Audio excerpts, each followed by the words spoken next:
Salut, voici quelques explications sympas pour comprendre et bien organiser ton agenda.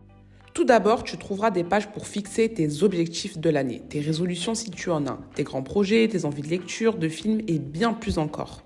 Ici, tu as une visibilité sur chaque jour de l'année, ce qui va te permettre de mettre des dates importantes comme les vacances, les anniversaires, etc. Ensuite, les 24 pages suivantes comportent d'un côté les 12 mois de l'année pour noter les rendez-vous importants et de l'autre côté les objectifs du mois. Ici, par exemple, on va noter notre rendez-vous.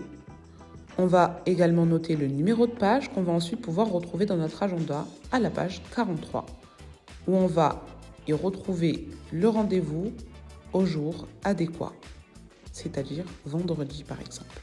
Après ça, tu découvriras des doubles pages pour chaque semaine de l'année avec les 7 jours de la semaine. D'une année sur l'autre, n'oublie pas de noter la date en haut de la page. Par exemple, semaine du 04 au 10 janvier 2024. Tu as aussi une case pour ta to-do list de la semaine pour ne rien oublier.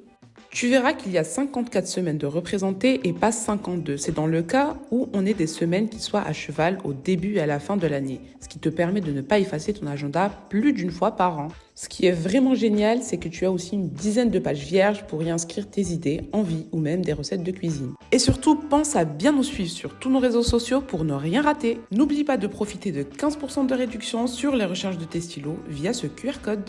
Voici une super astuce. Si tes notes ont disparu à cause de la chaleur lors de l'utilisation de ton sèche-cheveux ou alors en oubliant ton cahier sur une surface chaude, pas de souci, il te suffit de les mettre au frais et elles réapparaîtront comme par magie.